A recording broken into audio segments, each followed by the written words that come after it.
हिंद, कैसे हैं आप सभी। आशा करता हूँ बहुत ही अच्छे होंगे। इस वीडियो में हम आपके लिए लेकर आए टॉप जी के जीएस के प्रश्न। ये ऐसे प्रश्न हैं जो बार बार एग्जाम में पूछते हैं। तो किसी भी एग्जाम की तैयारी या आने वाले समय में आपका एग्जाम है या सेट आपके लिए बहुत ही महत्वपूर्ण है, यहाँ से आपको पेपर में क्वेश्चन देखने को तो मिलेंगे। तो चलिए वीडियो की शुरुआत करते हैं। वीडियो के अंत में फीडबैक जरूर दीजिएगा। जो भी क्वेश्चन है इंपॉर्टेंट और पूछे गए प्रश्न है। तो पहला प्रश्न जो पूछा है आपसे वह पूछा है निम्नलिखित जोड़ों में से कौन सा जोड़ा सही सुमेलित नहीं है। यह आपसे पूछा है कि निम्नलिखित जोड़ों में से कौन सा जोड़ा सुमेलित नहीं है। बताइए राइट आंसर क्या हो जाएगा। तो राइट आंसर जो हो जाएगा वो हो जाएगा ऑप्शन डी। ऑप्शन डी इस प्रश्न का राइट आंसर हो जाएगा।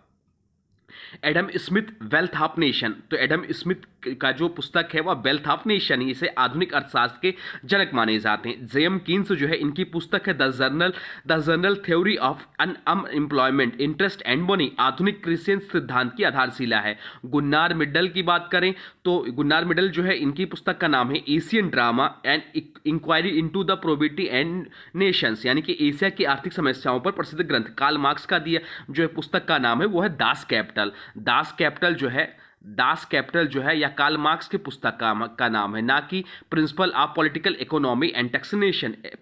यह जो पुस्तक है principle of political economy and taxation या पुस्तक डेविड रिकार्डो द्वारा लिखी गई है। तो ये चीज ध्यान रखिएगा। अब चलते हैं अगले प्रश्न की ओर, देखते हैं अगला प्रश्न क्या पूछा है आपसे। अगला प्रश्न जो पूछा है वह पूछा है निम्नलिखित युग्मों में से कौन सा एक सुमेलित नहीं है। आपसे पूछा है कि निम्नलिखित युग्मों में से कौन सा एक सुमेलित नहीं है। बताइए राइट आंसर क्या हो जाएगा। राइट आंसर कमेंट बॉक्स में लिख दीजिए। तो एंथोलॉजी फूलों का अध्ययन करते हैं, यह सही है। एंटोमोलॉजी में जंतु विज्ञान की शाखा है एंटोमोलॉजी, तो यह भी सही है।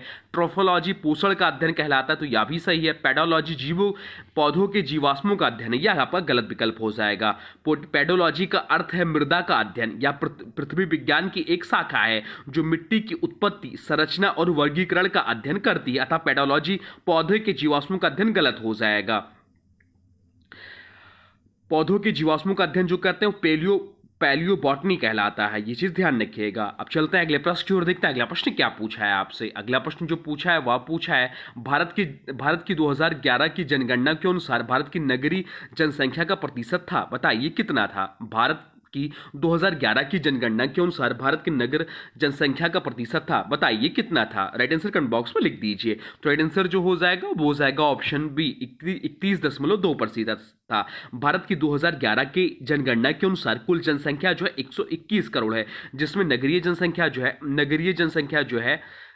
जनसंख्या जो थी वो थी आपकी 31.16%, यानी कि लगभग 31.2%। और ग्रामीण जनसंख्या जो थी वो आपकी थी 68.84%। तो ये भी ध्यान रखिएगा। अब चलते हैं अगले प्रश्न की ओर, देखते हैं अगला प्रश्न क्या पूछा है आपसे। अगला प्रश्न जो पूछा है वह पूछा है प्राकृतिक पर्यावरण की रक्षा किस प्रकार का संवैधानिक अधिकार है। आपसे पूछा कि प्राकृतिक पर्यावरण की रक्षा किस प्रकार का संवैधानिक अधिकार है। बताइए राइट आंसर क्या हो जाएगा। तो राइट आंसर जो हो जाएगा वो हो जाएगा ऑप्शन ए, मौलिक कर्तव्य। ऑप्शन ए इस प्रश्न का राइट आंसर हो जाएगा। संविधान के अनुच्छेद 51A(g) के तहत प्रत्येक नागरिक का यह मौलिक कर्तव्य है कि वह प्राकृतिक पर्यावरण, वन, झील, नदी और वन्य जीवों की रक्षा और सुधार करें तथा जीवों के प्रति करुणा रखें। यह प्रावधान 42वें संविधान संशोधन 1976 द्वारा संविधान में जोड़ा गया था। बाकी विकल्पों की बात करें तो मौलिक अधिकार जो है पर्यावरण का अधिकार, जीवन के अधिकार अनुच्छेद 21 के अंतर्गत न्यायालय द्वारा व्याख्यायित है, लेकिन संवैधानिक रूप से कर्तव्य के रूप में निर्दिष्ट नहीं है।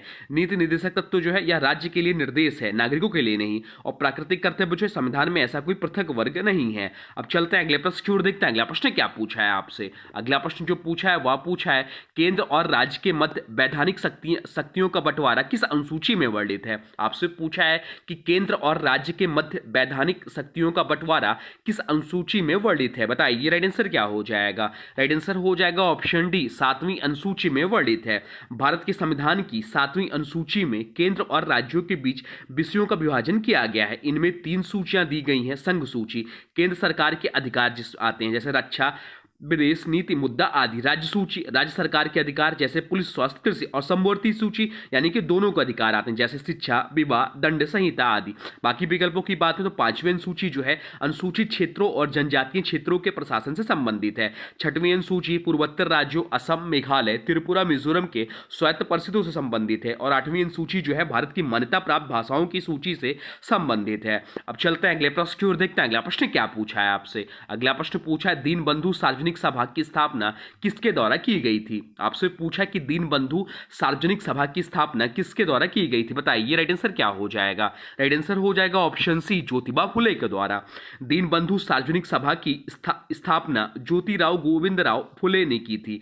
इसका उद्देश्य था सामाजिक सुधार, शिक्षा का प्रसार और अस्पृश्यता एवं जाति प्रथा के खिलाफ संघर्ष। उन्होंने समाज में समानता और शिक्षा को बढ़ावा देने के लिए सत्यशोधक समाज 1873 में स्थापना की थी। बाकी विकल्पों की बात करें तो डॉक्टर भीमराव अंबेडकर, उन्होंने बहिष्कृति हितकारिणी सभा की स्थापना की थी। गोपाल कृष्ण गोखले, उन्होंने सर्वेंट्स ऑफ इंडिया सोसाइटी की स्थापना की थी 1905 में।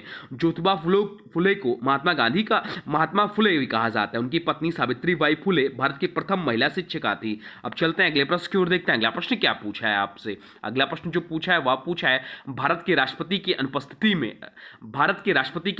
में राष्ट्रपति के कार्यालय का कार्यभार कौन संभालता है? बताइए राइट आंसर क्या हो जाएगा? तो राइट आंसर जो हो जाएगा वो हो जाएगा ऑप्शन सी, राज्यसभा के पदेन सभापति। इस प्रश्न का राइट आंसर हो जाएगा भारतीय संविधान के अनुच्छेद 65 के अनुसार जब भारत के राष्ट्रपति का पद रिक्त हो जाता है या वह अपनी जिम्मेदारियां निभाने में असमर्थ होते हैं तो उस स्थिति में भारत के उपराष्ट्रपति, जो राज्यसभा के पदेन सभापति भी होते हैं, कार्यवाहक राष्ट्रपति का कार्यभार संभालते हैं। अब चलते हैं अगले प्रश्न की ओर, देखते हैं अगला प्रश्न क्या पूछा है आपसे। अगला प्रश्न जो पूछा है वह पूछा है भारतीय संविधान के निम्नलिखित में से कौन सा अनुच्छेद भारत के राष्ट्रपति के चुनाव से संबंधित है? आपसे पूछा है कि भारतीय संविधान के निम्नलिखित में से कौन सा अनुच्छेद भारत के राष्ट्रपति के चुनाव से संबंधित है? बताइए राइट आंसर क्या हो जाएगा? राइट आंसर हो जाएगा ऑप्शन डी, अनुच्छेद 54। इस प्रश्न का राइट आंसर हो जाएगा भारतीय संविधान का अनुच्छेद 54 भारत के राष्ट्रपति के चयन, चुनाव की प्रक्रिया से संबंधित है। इस अनुच्छेद के अनुसार राष्ट्रपति का चुनाव निर्वाचक मंडल द्वारा किया जाता है, जिसमें शामिल होते हैं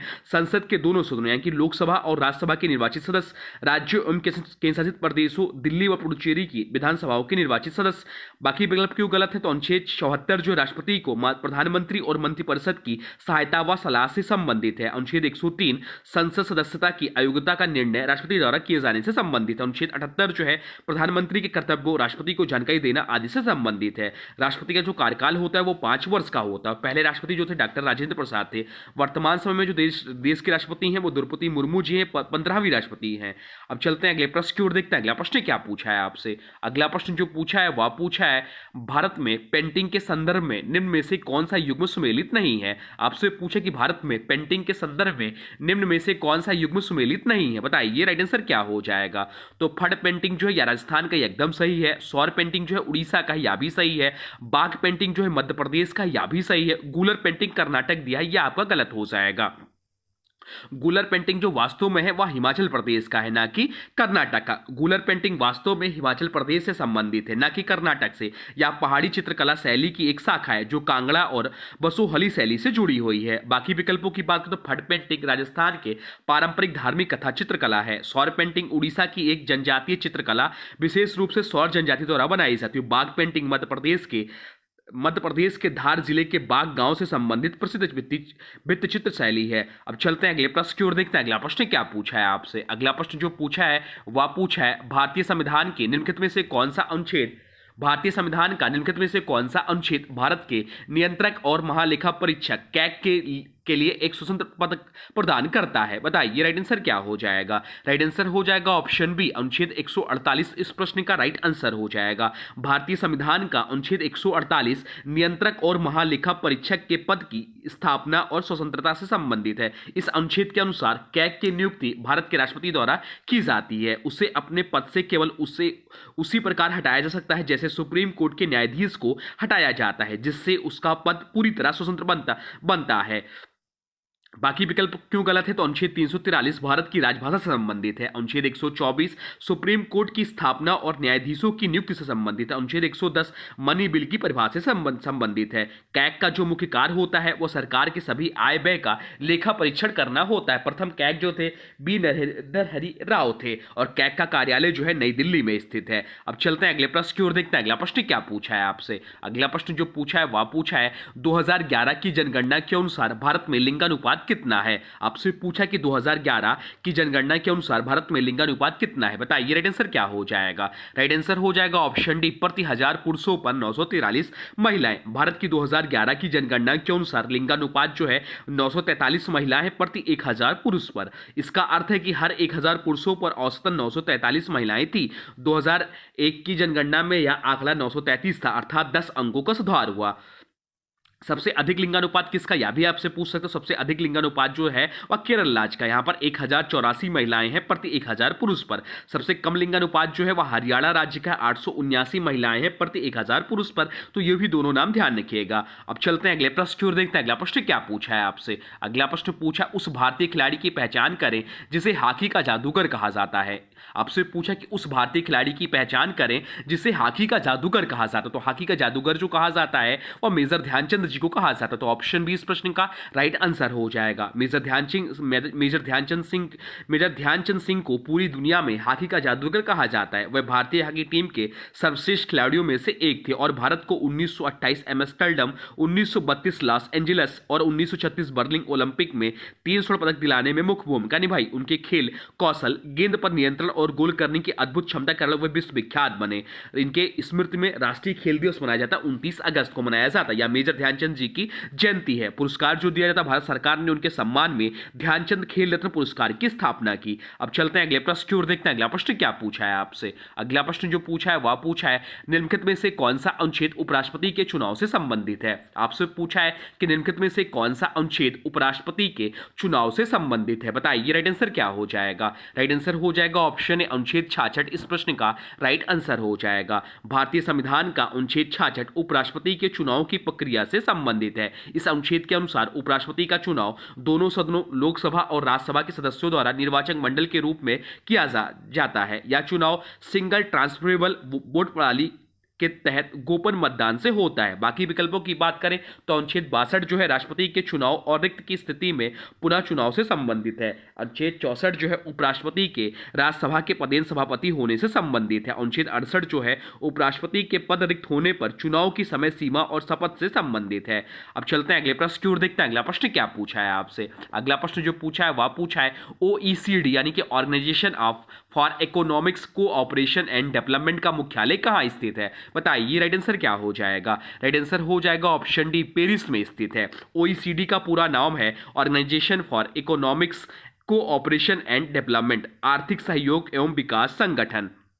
इसका मुख्यालय पेरिस फ्रांस में स्थित है। स्थापना जो इसका हुआ था 1961 में। यह संगठन विश्व के विकसित और विकासशील देशों के आर्थिक विकास, व्यापार और नीतिक सहयोग को बढ़ावा देता है। बाकी विकल्पों की बात करें तो रोम जो है यहाँ FAO यानी कि फूड एंड एग्रीकल्चर ऑर्गेनाइजेशन का मुख्यालय, जेनेवा यहाँ WTO और WHO का मुख्यालय, न्यूयॉर्क यहाँ संयुक्त राष्ट्र का मुख्यालय है। अब चलते हैं अगले प्रश्न की ओर, देखते हैं अगला प्रश्न क्या पूछा है आपसे। अगला प्रश्न जो पूछा है आपसे वह पूछा है, निम्नलिखित में से किस संगठन का मुख्यालय सुमेलित नहीं है। आपसे पूछा कि निम्नलिखित में से किस संगठन का मुख्यालय सुमेलित नहीं है। बताइए राइट आंसर क्या हो जाएगा। राइट आंसर हो जाएगा ऑप्शन डी, ओपेक ज्यूरिक का। ओपेक यानी कि organization for the petroleum exporting countries का मुख्यालय वियना ऑस्ट्रिया में स्थित है। इसका इसलिए ओपेक ज्यूरिक कलर सुमेलित है। बाकी यूनिसेफ जो दिया हुआ है इसका मुख्यालय न्यूयॉर्क अमेरिका में है। विश्व बैंक इसका मुख्यालय वॉशिंगटन DC में स्थित है और नाटो का मुख्यालय ब्रुसेल्स बेल्जियम में स्थित है। बाकी बात यहाँ हो रही ओपेक की, तो ओपेक की जो स्थापना हुई थी वह 1960 में हुई थी। मुख्य सदस्य देश हैं सऊदी अरब, इराक, ईरान, कुवैत, वेनेजुला आदि। मुख्य उद्देश्य तेल उत्पादन और मूल्य नियंत्रण में सहयोग देना है। अब चलते हैं अगले प्रश्न की ओर, देखते हैं अगला प्रश्न क्या पूछा है आपसे। अगला प्रश्न पूछा है, राशि के मापन और उसकी इकाई का कौन सा युग्म सुमेलित नहीं है, यह आपसे पूछा है। बताइए राइट आंसर क्या हो जाएगा। राइट आंसर जो हो जाएगा वो हो जाएगा ऑप्शन डी। ऑप्शन डी इस प्रश्न का राइट आंसर हो जाएगा। वजन, घन मीटर यह सुमेलित नहीं है। दाब का जो माप होता है पास्कल में होता है, यह एकदम सही है। द्रव्यमान माप की इकाई किलोग्राम है, यह भी सही है। तापमान इसकी जो इकाई है वह केल्विन है, यह भी सही है। परंतु वजन का घन मीटर दिया, यह गलत है। वजन माप की इकाई न्यूटन होती है, जबकि घन मीटर तो आयतन की इकाई होती है। अब चलते हैं अगले प्रश्न की ओर, देखते हैं अगला प्रश्न क्या पूछा है आपसे। अगला प्रश्न जो पूछा है वह पूछा है 98वें ज्ञानपीठ पुरस्कार से किसे सम्मानित किया गया था। आपसे पूछा कि 98वें ज्ञानपीठ पुरस्कार से किसे सम्मानित किया गया है। चलिए बताइए राइट आंसर क्या हो जाएगा। राइट आंसर हो जाएगा ऑप्शन सी, उपयुक्त दोनों, यानी कि गुलजार साहब को और जगत गुरु भद्राचार्य को। उपयुक्त दोनों क्योंकि गुलजार एवं जगतगुरु एवं रामभद्राचार्य दोनों को 98वें ज्ञानपीठ पुरस्कार से सम्मानित किया गया है। बात यहाँ ज्ञानपीठ पुरस्कार की, तो इसकी जो शुरुआत हुई थी, स्थापना हुई थी, वह 1961 में की गई थी। इसे भारतीय ज्ञानपीठ भारतीय ट्रस्ट द्वारा प्रदान किया जाता है। यह पुरस्कार भारतीय भाषाओं के साहित्यकारों को उनकी उत्कृष्ट साहित्यिक रचनाओं के लिए दिया जाता है। यह भारत का सर्वोच्च साहित्यिक पुरस्कार है। पहला ज्ञानपीठ पुरस्कार जो 1965 में मलयालम लेखक जी शंकर कुरूप को मिला था, यह भी ध्यान रखिएगा। अब चलते हैं अगले प्रश्न की ओर, देखते हैं अगला प्रश्न क्या पूछा है आपसे। अगला प्रश्न जो पूछा है वह पूछा है, भारत के 26वें मुख्य चुनाव आयुक्त कौन है। आपसे पूछा कि भारत के 26वें मुख्य चुनाव आयुक्त कौन है, बताइए राइट आंसर क्या हो जाएगा। राइट आंसर हो जाएगा ऑप्शन सी, ज्ञानेश कुमार। इस प्रश्न का राइट आंसर हो जाएगा, भारत के 26वें मुख्य चुनाव आयुक्त ज्ञानेश कुमार बने हैं। बाकी बात मुख्य चुनाव आयुक्त की, तो चलिए उसके बारे में महत्वपूर्ण जान लेते हैं। भारत में चुनाव आयोग की स्थापना जो हुई थी वह 25 जनवरी 1950 को हुई थी, इसलिए हर साल 25 जनवरी को राष्ट्रीय मतदाता दिवस मनाते हैं। भारत के प्रथम मुख्य चुनाव आयुक्त जो थे वो सुकुमार सेन थे, 1950 से 58 तक थे। वर्तमान में मुख्य चुनाव आयुक्त जो है ज्ञानेश कुमार है, 26वें नंबर के। चुनाव आयोग का उल्लेख जो है संविधान में अनुच्छेद 324 में दिया गया है। चुनाव आयोग संवैधानिक निकाय है। मुख्य चुनाव आयुक्त की नियुक्ति जो करते हैं वो राष्ट्रपति करते हैं। मुख्य चुनाव आयुक्त का कार्यकाल जो होता है 6 वर्ष या 65 वर्ष की आयु, जो भी पहले पूरा हो जाए। अब चलते हैं अगले प्रश्न की ओर, देखते हैं अगला प्रश्न क्या पूछा है आपसे। अगला प्रश्न जो पूछा है वह पूछा है, भारतीय अर्थव्यवस्था में इनमें से किस क्षेत्र को सेवा क्षेत्र के रूप में भी जाना जाता है, सर्विस सेक्टर के रूप में जाना जाता है, बताइए राइट आंसर क्या हो जाएगा। राइट आंसर हो जाएगा ऑप्शन ए, तृतीयक क्षेत्र को। तृतीयक क्षेत्र को ही सेवा क्षेत्र कहा जाता है, यानी कि सर्विस सेक्टर कहा जाता है। यह क्षेत्र वस्तुओं का उत्पादन नहीं करता बल्कि सेवाएं प्रदान करता है, जैसे बैंकिंग, बीमा, परिवहन, संचार, व्यापार, शिक्षा, स्वास्थ्य, पर्यटन आदि। बाकी विकल्पों की बात करें तो प्राथमिक क्षेत्र जो दिया हुआ है वह कृषि, खनन, मत्स्य पालन, वानिकी आदि प्राकृतिक संसाधनों पर आधारित उत्पादन क्षेत्र है। द्वितीय क्षेत्र जो होता है या उद्योग, विनिर्माण आदि कच्चे माल को उत्पाद में बदलने वाला क्षेत्र है। असंगठित क्षेत्र जो है या रोजगार का प्रकार है, कोई आर्थिक क्षेत्र नहीं, जैसे असंगठित मजदूर, छोटे व्यापारी आदि। अब चलते हैं अगले प्रश्न की ओर, देखते हैं अगला प्रश्न क्या पूछा है आपसे। अगला प्रश्न जो पूछा है वह पूछा है, भारतीय संविधान का कौन सा अनुच्छेद भारत के उच्चतम न्यायालय को परामर्श संबंधी क्षेत्राधिकार प्रदान करता है, बताइए राइट आंसर क्या हो जाएगा। राइट आंसर हो जाएगा ऑप्शन ए, अनुच्छेद 143। इस प्रश्न का राइट आंसर हो जाएगा अनुच्छेद 143 भारत के राष्ट्रपति को यह अधिकार देता है कि वह किसी भी कानूनी या सार्वजनिक महत्व के प्रश्न पर उच्चतम न्यायालय से परामर्श मांग सकते हैं। यह अधिकार केवल राष्ट्रपति को है, कोई अन्य संस्था या व्यक्ति इसका उपयोग नहीं कर सकता। उच्चतम न्यायालय की राय परामर्शात्मक होती है, बाध्यकारी नहीं। बाकी विकल्पों की बात करें तो अनुच्छेद 142 जो न्यायालय को पूर्ण न्याय सुनिश्चित करने हेतु आदेश पारित करने की शक्ति देता है। अनुच्छेद 133 उच्च न्यायालय से सर्वोच्च न्यायालय में दीवानी अपील से संबंधित है। अनुच्छेद 132 संवैधानिक मामलों में उच्च न्यायालय से सर्वोच्च न्यायालय में अपील से संबंधित है। तो ये रहे आपके टॉप जी के जीएस के प्रश्न जो आपके आने वाले एग्जाम के लिए बहुत ही महत्वपूर्ण है। अब आज के वीडियो से प्रश्न है, इसका राइट आंसर आप लोग को कमेंट बॉक्स में बताना है। आज के वीडियो से प्रश्न है, भारत के 26वें मुख्य चुनाव आयुक्त कौन है। आपसे पूछा है कि भारत के 26वें मुख्य चुनाव आयुक्त कौन है। इसके बारे में जो भी कुछ जानते हैं, इसका जो भी राइट आंसर है कमेंट बॉक्स में लिख दीजिए। और हाँ, देखिए अभी तक अपने वीडियो को लाइक नहीं किया है तो प्लीज वीडियो को लाइक कर दीजिए और चैनल पे नए चैनल को सब्सक्राइब भी कर लीजिए। तो चलिए मिलते हैं एक नए वीडियो में, तब तक के लिए thanks for watching railway exam target channel को।